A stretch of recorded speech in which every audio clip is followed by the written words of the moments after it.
Hi friends, ಹೇಗಿದ್ದೆಲ್ಲರೂ? ಇವತ್ತಿನ ವಿಡಿಯೋದಲ್ಲಿ PCOD, PCOS ಅಂದರೆ ಏನು, ಯಾವೆಲ್ಲ ಲಕ್ಷಣಗಳು ಕಾಣಿಸ್ಕೊಳ್ತವೆ, ಮತ್ತು ನೀವು ಒಂದು ವೇಳೆ ಈ ಒಂದು ಕನ್ಸೀವ್ ಆಗಲಿಕ್ಕೆ ಪ್ಲ್ಯಾನ್ ಮಾಡ್ತಾಯಿದ್ರೆ, ಟ್ರೈ ಮಾಡ್ತಾಯಿದ್ರೆ ಯಾವೆಲ್ಲ ಅಂಶಗಳು ಫಾಲೋ ಮಾಡೋದ್ರಿಂದ ಕನ್ಸೀವ್ ಆಗುವ ಚಾನ್ಸಸ್ಸು ತುಂಬ ಹೈ ಇರುತ್ತೆ. ನೀವು PCOD ಇದ್ದು ಒಂದು ವೇಳೆ ನೀವೇನಾದರೂ ಪ್ರೆಗ್ನೆಂಟ್ ಆಗಲಿಕ್ಕೆ ಪ್ಲ್ಯಾನ್ ಮಾಡ್ತಾಯಿದ್ದೀರಾ, ಅಥವಾ ತುಂಬ ಜನಕ್ಕೆ ಪ್ಲ್ಯಾನ್ ಮಾಡಿದ್ರೂ ಕೂಡ ಪಾಸಿಟಿವ್ ರಿಸಲ್ಟ್ ಸಿಗದೇ ಇರ್ಬೋದು.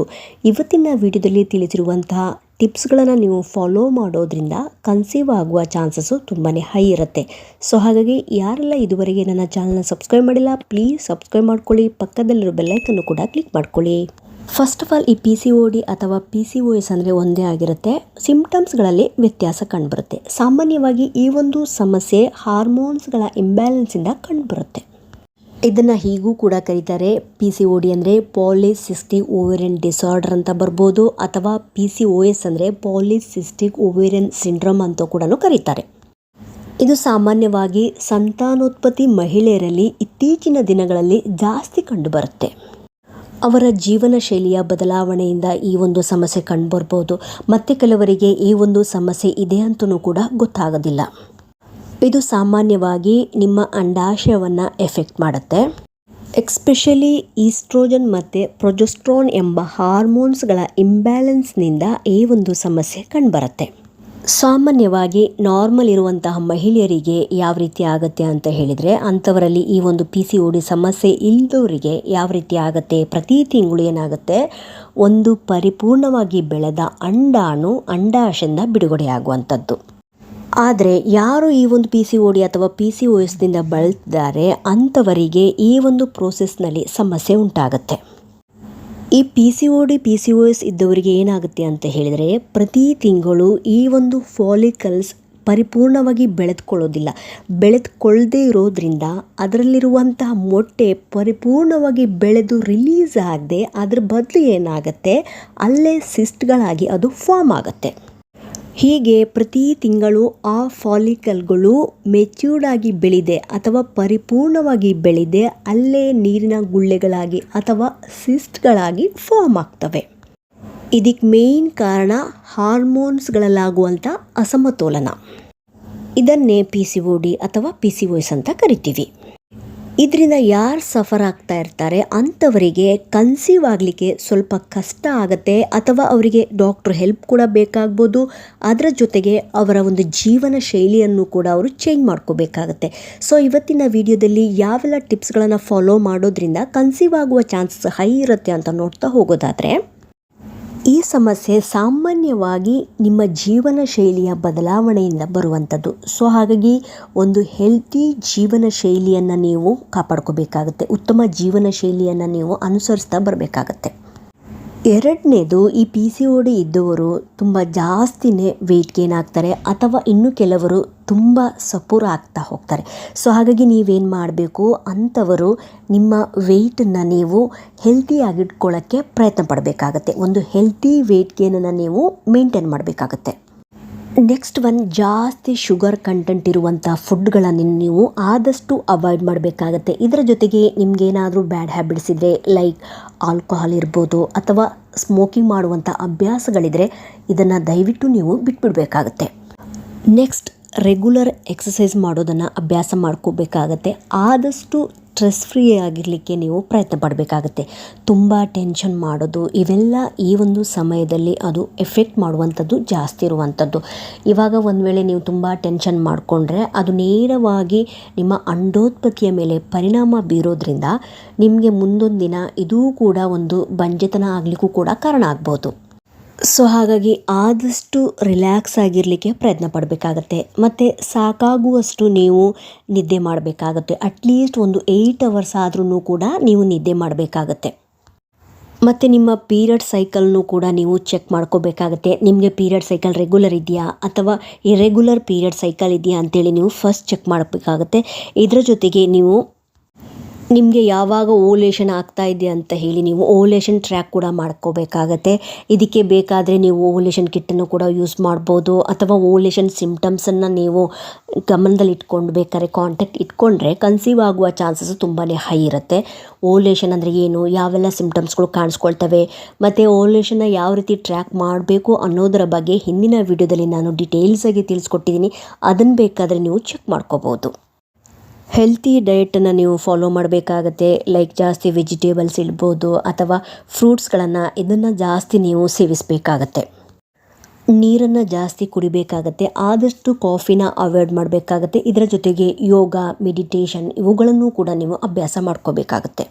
ಬೇಕಾದರೆ ನೀವು ಡಾಕ್ಟ್ರ್ ಹೆಲ್ಪ್ ಕೂಡ ತೊಗೊಳ್ಬೋದು. ಮತ್ತು PCODಗೆ ಸಂಬಂಧಪಟ್ಟ ಮೆಡಿಸಿನ್ಗಳನ್ನು ತೆಗೆದುಕೊಂಡು ಬೇಕಾದರೂ ನೀವು ನೆಕ್ಸ್ಟ್ ಪ್ಲ್ಯಾನ್ ಮಾಡಿದ್ರೆ ಇನ್ನೂ ಒಳ್ಳೆಯದು. ಯಾಕಂತ ಹೇಳಿದರೆ ಯಾವ ರೀತಿ ನೀವು ಈ ಒಂದು PCOD ಸಮಸ್ಯೆನ ಒಂದು ಕಂಟ್ರೋಲಿಗೆ ತರ್ಬೋದು ಅನ್ನೋದರ ಬಗ್ಗೆ ಅವರು ನಿಮಗೆ ಡೀಟೇಲ್ಸಾಗಿ ಒಂದು ಇನ್ಸ್ಟ್ರಕ್ಷನ್ ಮಾಡೋದ್ರಿಂದ ನಿಮಗೂ ಕೂಡ ಅನುಕೂಲ ಆಗುತ್ತೆ. ಸೊ ಹಾಗಾಗಿ ಅದ್ರ ಪ್ರಕಾರ ನೀವೇನಾದರೂ ಹೋದರೆ ಅವಾಗಲೂ ಕೂಡ ನಿಮಗೆ ಕನ್ಸೀವ್ ಆಗುವ ಚಾನ್ಸಸ್ಸು ತುಂಬಾ ಹೈ ಇರುತ್ತೆ. ನೀವು ಕೂಡ ನಿಮ್ಮ ಜೀವನ ಶೈಲಿಯನ್ನು ಬದಲಾವಣೆ ಮಾಡೋದ್ರಿಂದ ಆವಾಗ ಈ ಒಂದು PCOD ನೀವು ಒಂದು ಕಂಟ್ರೋಲಿಗೆ ತರಲಿಕ್ಕೂ ಕೂಡ ಹೆಲ್ಪ್ ಆಗುತ್ತೆ. ಇದರ ಜೊತೆಗೆ ಆದಷ್ಟು ಈ ಒಂದು ಜಂಕ್ ಫುಡ್ಗಳಿಂದ ನೀವು ದೂರ ಇರಬೇಕಾಗತ್ತೆ. ಕರಿದ ಫುಡ್ಸ್ ಇರ್ಬೋದು, ಅಥವಾ ಆಯಿಲಿ ಫುಡ್ಸ್ಗಳಿಂದ ನೀವು ಆದಷ್ಟು ದೂರ ಇದ್ದರೆ ಇದೂ ಕೂಡ ಈ ಒಂದು PCOD ಕಂಟ್ರೋಲ್ ತರುವಲ್ಲೂ ಕೂಡ ಹೆಲ್ಪ್ ಆಗ್ಬೋದು. ನೆಕ್ಸ್ಟ್, ಪ್ರೆಗ್ನೆನ್ಸಿಗೆ ಪ್ಲ್ಯಾನ್ ಮಾಡೋ 3 ತಿಂಗಳ ಮುಂಚಿಂದನೂ ಕೂಡ ನೀವು ಈ ಒಂದು ಫೋಲಿಕ್ ಆ್ಯಸಿಡ್ ಟ್ಯಾಬ್ಲೆಟ್ಸ್ ತಗೊಳ್ಳೋದ್ರಿಂದ ಮುಂದೆ ಹುಟ್ಟುವ ಮಗುವಿಗೆ ಯಾವುದೇ ರೀತಿಯ ಜನ್ಮದೋಷ ಸಮಸ್ಯೆ ಉಂಟಾಗದಂತೆ ಈ ಒಂದು ಟ್ಯಾಬ್ಲೆಟ್ಸ್ ಕಾಪಾಡುತ್ತೆ. ಆದಷ್ಟು ಈ ಒಂದು ಟ್ಯಾಬ್ಲೆಟ್ಸ್ ಡಾಕ್ಟ್ರು ಅಡ್ವೈಸ್ನ ಮೇರೆಗೆ ತೆಗೆದುಕೊಂಡ್ರೆ ತುಂಬಾ ಒಳ್ಳೆಯದು. ಇದರ ಜೊತೆಗೆ ಆದಷ್ಟು ಈ ಒಂದು ಕಲುಷಿತ ಇರುವಂತಹ ವಾತಾವರಣದಿಂದ ನೀವು ದೂರ ಇರಬೇಕಾಗತ್ತೆ. ಸೊ ಹಾಗಾಗಿ ನಿಮಗೆ PCOD ಇದ್ರೂ ಕೂಡ ಕನ್ಸೀವ್ ಆಗುವ ಚಾನ್ಸಸ್ ಇರುತ್ತೆ.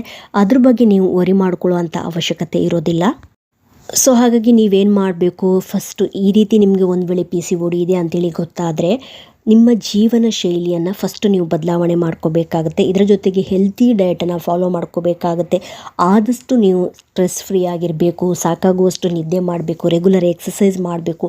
ಇವೆಲ್ಲ ಅಂಶಗಳನ್ನು ನೀವು ಫಾಲೋ ಮಾಡೋದ್ರಿಂದ ಈ ಒಂದು PCODಯನ್ನು ಕಂಟ್ರೋಲಿಗೆ ತರ್ಬೋದು. ಒಂದು ವೇಳೆ ನೀವು ಕನ್ಸೀವ್ ಆಗಲಿಕ್ಕೆ ಪ್ರಯತ್ನ ಪಡ್ತಾ ಇದ್ದರೂ ಕೂಡ ಆ ಒಂದು ಸಮಯದಲ್ಲಿ ನೀವು ಓವಲೇಷನ್ ಟ್ರ್ಯಾಕ್ ಮಾಡಿನೂ ಕೂಡ ಕಾಂಟ್ಯಾಕ್ಟ್ ಇಟ್ಕೋಬೋದು. ಇದು ಕೂಡ ಗೊತ್ತಾಗ್ತಾ ಇಲ್ಲ, ನಿಮಗೆ ಸಮಸ್ಯೆ ಆಗ್ತಾ ಇದೆ ಅಂತ ಹೇಳಿದರೆ ಕನ್ಸೀವ್ ಆಗಲಿಕ್ಕೆ ಒಮ್ಮೆ ಡಾಕ್ಟ್ರನ್ನ ಕನ್ಸಲ್ಟ್ ಮಾಡಿದರೆ ಅವರು ಯಾವ ಕಾರಣದಿಂದ ಈ ರೀತಿ ಆಗ್ತಾ ಇದೆ, ಅಥವಾ ಹೇಗೆ ಇದನ್ನು ನೀವು ಮೇಂಟೈನ್ ಮಾಡ್ಬೋದು ಅಥವಾ ಕಂಟ್ರೋಲಿಗೆ ತರ್ಬೋದು ಅಂತ ಹೇಳಿ ನಿಮಗೆ ಅವ್ರು ಅಡ್ವೈಸ್ ಮಾಡೋದ್ರಿಂದ ಅದ್ರ ಪ್ರಕಾರ ನೀವು ನಡೆದುಕೊಂಡ್ರೆ ಕನ್ಸೀವ್ ಆಗುವ ಚಾನ್ಸಸ್ಸು ತುಂಬಾ ಹೈ ಇರುತ್ತೆ. ಅವರು ಟೆಸ್ಟ್ ಮಾಡಿ ನೀವು ಯಾವಾಗ ಕಾಂಟ್ಯಾಕ್ಟ್ ಇಟ್ಕೋಬೇಕು, ಯಾವಾಗ ನಿಮಗೆ ಓವಲೇಷನ್ ಆಗುತ್ತೆ. ಓವಲೇಷನ್ ಅಂದರೆ ಅಂಡಾಶಯದಿಂದ ಅಂಡಾಣು ಬಿಡುಗಡೆ ಆಗುವಂಥದ್ದು, ಅಂಡೋತ್ಪತ್ತಿ ಅಂತ ಹೇಳ್ತೀವಿ. ಯಾವಾಗ ನಿಮಗೆ ಅಂಡೋತ್ಪತ್ತಿ ಆಗುತ್ತೆ ಆ ಸಮಯದಲ್ಲಿ ನೀವು ಕಾಂಟ್ಯಾಕ್ಟ್ ಇಟ್ಕೋಬೇಕು ಅಂತ ಹೇಳಿ ಅವರು ನಿಮಗೆ ಅಡ್ವೈಸ್ ಮಾಡೋದ್ರಿಂದ ನಿಮಗೆ ತುಂಬ ಹೆಲ್ಪ್ ಆಗುತ್ತೆ. ಸಾಮಾನ್ಯವಾಗಿ ಈ ಒಂದು PCOD PCOS ಇದ್ದವರಿಗೆ ಪೀರಿಯಡ್ ಸೈಕಲ್ ಇರ್ರೆಗ್ಯುಲರ್ ಇರುವಂಥದ್ದು. ಈ ರೀತಿ ನಿಮ್ಮ ಪೀರಿಯಡ್ ಸೈಕಲ್ ಇರ್ರೆಗ್ಯುಲರ್ ಇರೋದ್ರಿಂದ ನಿಮಗೆ ಯಾವಾಗ ಓವಲೇಷನ್ ಆಗುತ್ತೆ ಅಂತೇಳಿ ಗೊತ್ತಾಗೋದಿಲ್ಲ. ಸೊ ಹಾಗಾಗಿ ಒಂದೇ ನೀವು ಡಾಕ್ಟರ್ ಹೆಲ್ಪ್ ತೊಗೊಳ್ಬೇಕಾಗುತ್ತೆ ಯಾವಾಗ ನಿಮಗೆ ಓವಲೇಷನ್ ಆಗುತ್ತೆ ಅಂತ ಹೇಳಿ. ಇಲ್ಲ ಅಂತ ಹೇಳಿದರೆ ಓವಲೇಷನ್ ಕಿಟ್ಟನ್ನು ನೀವು ಯೂಸ್ ಮಾಡಿ ನಿಮಗೆ ಯಾವಾಗ ಓವಲೇಷನ್ ಆಗುತ್ತೆ ಅಂತ ಹೇಳಿ ಓವಲೇಷನ್ ಟ್ರ್ಯಾಕ್ ಮಾಡಿ ಕಾಂಟ್ಯಾಕ್ಟ್ ಇಟ್ಕೋಬೇಕಾಗತ್ತೆ. ಈ ರೀತಿ ಮಾಡೋದ್ರಿಂದ ಕನ್ಸೀವ್ ಆಗುವ ಚಾನ್ಸಸ್ಸು ತುಂಬಾ ಹೈ ಇರುತ್ತೆ. ನೆಕ್ಸ್ಟ್, ಇವಾಗ PCOD PCOS ಇದ್ದವರಿಗೆ ಯಾವೆಲ್ಲ ಸಿಂಪ್ಟಮ್ಸ್ಗಳು ಕಾಣಿಸ್ಕೊಳ್ತವೆ ಪ್ರಮುಖವಾಗಿ ಅಂತ ನೋಡ್ತಾ ಹೋಗೋದಾದರೆ, ಮೊದಲನೇದಾಗಿ ನಿಮ್ಮ ಪೀರಿಯಡ್ ಸೈಕಲ್ ಇರ್ರೆಗ್ಯುಲರ್ ಆಗ್ತಾ ಹೋಗುವಂಥದ್ದು. ಮಂತ್ಲಿ ನಿಮ್ಗೆ ಆಗದೆ 2 ತಿಂಗಳಿಗೊಮ್ಮೆ, 3 ತಿಂಗಳಿಗೊಮ್ಮೆ, ಕೆಲವರಿಗೆ 6 ತಿಂಗಳಿಗೊಮ್ಮೆ, ಮತ್ತು ಕೆಲವರಿಗೆ ಟ್ಯಾಬ್ಲೆಟ್ಸ್ ತೊಗೊಂಡ್ರೆ ಮಾತ್ರ ಪೀರಿಯಡ್ ಆಗುವಂಥದ್ದು. ಮತ್ತು ಕೆಲವರು ಸಡನ್ನಾಗಿ ವೆಯ್ಟ್ ಗೇನ್ ಆಗ್ತಾರೆ. ಇನ್ನು ಕೆಲವರು ಅಂಡರ್ ವೆಯ್ಟ್ ಅಂದರೆ ತುಂಬ ವೆಯ್ಟ್ ಕಡಿಮೆ ಆಗ್ತಾನೆ ಹೋಗ್ತಾರೆ. ಈ ರೀತಿ ಬದಲಾವಣೆ ಆಗ್ಬೋದು. ಮತ್ತು ಕೆಲವರಿಗೆ ಈ ಒಂದು ಪೀರಿಯಡ್ ಆಗುವಂಥ ಸಮಯದಲ್ಲಿ ಹೆವಿ ಬ್ಲೀಡಿಂಗ್ ಹೋಗುವಂಥದ್ದು, ಮೋರ್ ದ್ಯಾನ್ 7 ಡೇಸ್ ಬ್ಲೀಡಿಂಗ್ ಹೋಗುವಂಥದ್ದು. ಆ ಒಂದು ಸಂದರ್ಭದಲ್ಲಿ ಅವರಿಗೆ ಈ ಒಂದು ಕೆಳ ಹೊಟ್ಟೆಯಲ್ಲಿ ವಿಪರೀತ ನೋವು ಕಾಣಿಸ್ಕೊಳ್ಳುತ್ತೆ. ಸೊಂಟದ ಸುತ್ತಮುತ್ತ ನೋವು ಕಾಣಿಸ್ಕೊಳ್ಳುವಂಥದ್ದು. ಮತ್ತು ಈ ಒಂದು ನೋವಿನಿಂದ ಅವರಿಗೆ ದಿನನಿತ್ಯದ ಕೆಲಸ ಮಾಡಲಿಕ್ಕೂ ಅಥವಾ ಜಾಬಿಗೆ ಹೋಗ್ಲಿಕ್ಕೂ ಕೂಡ ಕಷ್ಟ ಆಗುವಂಥದ್ದು. ಮುಖದ ಮೇಲೆ ಮೊಡವೆ ಕಾಣಿಸ್ಕೊಳ್ಬೋದು, ಆಯಿಲಿ ಸ್ಕಿನ್, ಮತ್ತು ನಿಮಗೆ ಸ್ಕ್ಯಾನ್ ಮಾಡಿದಾಗ ಆ ಒಂದು ಓವರೀಸ್ ಅಂದರೆ ಅಂಡಾಶಯದಲ್ಲಿ ಸಿಸ್ಟ್ಗಳ ರೂಪದಲ್ಲಿ ಕಾಣಿಸ್ಕೊಳ್ಬೋದು. ನೀರಿನ ಗುಳ್ಳೆ ಅಂತ ನಾನು ಮೊದಲೇ ಹೇಳ್ದಂಗೆ ಆ ರೀತಿಯ ಒಂದು ಸಿಸ್ಟ್ಗಳು ಕೂಡ ಈ ಒಂದು ಸ್ಕ್ಯಾನಲ್ಲಿ ಕಾಣಿಸ್ಕೊಳ್ಳುತ್ತೆ. ತುಂಬ ಹೇರ್ ಲಾಸ್ ಆಗ್ತಾ ಇರ್ಬೋದು, ಮತ್ತು ಕೆಲವರಿಗೆ ಕನ್ಸೀವ್ ಆಗಲಿಕ್ಕೂ ಕೂಡ ಕಷ್ಟ ಆಗ್ತಾ ಇರುತ್ತೆ. ಅಂದರೆ ಅಂಥವರಲ್ಲಿ ಬಂಜೆತನದ ಸಮಸ್ಯೆ ಕೂಡ ಕಾಣಿಸ್ಕೊಳ್ಳುತ್ತೆ. ತುಂಬಾ ಸುಸ್ತು ಕಾಣಿಸ್ಕೊಳ್ಳುತ್ತೆ. ಒಂದು ಸ್ವಲ್ಪ ಕೆಲಸ ಮಾಡಿದರೂ ಕೂಡ ಅಂಥವರಲ್ಲಿ ತುಂಬ ಆಯಾಸ ಕಾಣಿಸ್ಕೊಳ್ಳುತ್ತೆ. ಮೂಡ್ ಚೇಂಜಸ್ ಕೂಡ ಆಗ್ಬೋದು. ಅಂದರೆ ಒಂದು ಸರಿ ಹ್ಯಾಪಿಯಾಗಿರ್ತಾರೆ, ಇನ್ನೊಂದು ಸರಿ ಅವರು ತುಂಬ ಖಿನ್ನತೆಗೆ ಜಾರ್ತಾರೆ. ಈ ರೀತಿ ನಿಮ್ಮ ಮೂಡಲ್ಲೂ ಕೂಡ ವೇರಿಯೇಷನ್ ಕಾಣಿಸ್ಕೊಳ್ಳುತ್ತೆ. ಹಿರ್ಸುಡಿಸಮ್ ಅಂತ ಹೇಳ್ತೀವಿ, ಅಂದರೆ ಅನ್ವಾಂಟೆಡ್ ಹೇರ್ ಗ್ರೋತ್ ಈ ಮುಖದ ಮೇಲಿರ್ಬೋದು. ಅಂಥ ಜಾಗಗಳಲ್ಲಿ ನಿಮಗೆ ಈ ಬೇಡವಾದ ಕೂದಲುಗಳು ಜಾಸ್ತಿ ಬೆಳೆಯುವಂಥದ್ದು. ಯಾವಾಗ ನೀವು ಓವರ್ ವೇಟ್ ಆಗ್ತೀರಾ ಆ ಒಂದು ವೇಟನ್ನು ಕಡಿಮೆ ಮಾಡಲಿಕ್ಕೆ ತುಂಬಾ ಕಷ್ಟ ಆಗ್ತಾ ಇರುತ್ತೆ. ಇದರ ಜೊತೆಗೆ ಲೈಂಗಿಕತೆಯಲ್ಲೂ ಕೂಡ ಆಸಕ್ತಿ ಕಡಿಮೆ ಆಗ್ಬೋದು. ಇನ್ಸುಲಿನ್ ರೆಸಿಸ್ಟೆನ್ಸ್ ಮತ್ತು ಇದರ ಜೊತೆಗೆ ನೀವು ಒಂದು ವೇಳೆ ಬ್ಲಡ್ ಟೆಸ್ಟ್ ಮಾಡಿದರೆ ಟೆಸ್ಟೋಸ್ಟೆರಾನ್ ಲೆವೆಲ್ ಕೂಡ ಜಾಸ್ತಿ ಇರುವಂಥದ್ದು. ಸೊ ಹಾಗಾಗಿ ನಿಮಗೆ ಒಂದು ವೇಳೆ PCOD ಇದ್ರೂ ಕೂಡ ಟೆನ್ಷನ್ ಮಾಡುವಂಥ ಅಗತ್ಯವಿಲ್ಲ. ಫಸ್ಟು ನೀವು ಮಾಡಬೇಕಾಗಿರುವಂಥದ್ದು ನಿಮ್ಮ ಜೀವನ ಶೈಲಿಯಲ್ಲಿ ಬದಲಾವಣೆ ಮಾಡಬೇಕಾಗತ್ತೆ. ಇದರ ಜೊತೆಗೆ ಇವತ್ತಿನ ವಿಡಿಯೋದಲ್ಲಿ ತಿಳಿಸಿರುವಂಥ ಎಲ್ಲ ಟಿಪ್ಸ್ಗಳನ್ನು ಫಾಲೋ ಮಾಡೋದ್ರಿಂದ ಕೂಡ ಈ ಒಂದು PCODನ ಕಂಟ್ರೋಲಿಗೆ ತಂದು ಕನ್ಸೀವ್ ಆಗಲಿಕ್ಕೂ ಕೂಡ ಹೆಲ್ಪ್ ಆಗುತ್ತೆ. ಒಂದು ವೇಳೆ ಗೊತ್ತಾಗ್ತಾ ಇಲ್ಲ ಅಂತ ಹೇಳಿದರೆ ಅಗತ್ಯವಾಗಿ ಡಾಕ್ಟರ್ನ ಕನ್ಸಲ್ಟ್ ಮಾಡಿ ವಿಚಾರಿಸಬೇಕಾಗತ್ತೆ. ಅವರ ಹೆಲ್ಪ್ ತಗೊಂಡು ಕೂಡ ನೀವು ಈ ಒಂದು ಕನ್ಸೀವ್ ಆಗಲಿಕ್ಕೂ ಕೂಡ ಪ್ರಯತ್ನ ಪಡ್ಬೋದು. ಸೊ ಹಾಗಾಗಿ ಇವತ್ತಿನ ವಿಡಿಯೋದಲ್ಲಿ PCOD PCOS ಅಂದರೆ ಏನು, ಯಾವೆಲ್ಲ ಲಕ್ಷಣಗಳು ಕಾಣಿಸ್ಕೊಳ್ತವೆ, ಯಾವ ಕಾರಣದಿಂದ ಈ ಒಂದು PCOD ಸಮಸ್ಯೆ ಕಾಣಿಸ್ಕೊಳ್ಳುತ್ತೆ, ಯಾವೆಲ್ಲ ಟಿಪ್ಸ್ಗಳನ್ನು ಫಾಲೋ ಮಾಡೋದ್ರಿಂದ ಕನ್ಸೀವ್ ಆಗುವ ಚಾನ್ಸಸ್ಸು ತುಂಬಾ ಹೈ ಇರುತ್ತೆ ಅನ್ನೋದರ ಬಗ್ಗೆ ಡೀಟೇಲ್ಸಾಗಿ ತಿಳಿಸ್ಕೊಟ್ಟಿದ್ದೀನಿ. ಈ ಒಂದು ಇನ್ಫಾರ್ಮೇಷನ್ ನಿಮಗೆ ಇನ್ಫಾರ್ಮೇಟಿವ್ ಅನಿಸಿದ್ದಲ್ಲಿ ಪ್ಲೀಸ್ ಸಬ್ಸ್ಕ್ರೈಬ್ ಮಾಡೋದನ್ನು ಮರಿಬೇಡಿ. ಸಿಗ್ತೀನಿ ಮುಂದಿನ ವಿಡಿಯೋದಲ್ಲಿ. Thank you so much friends.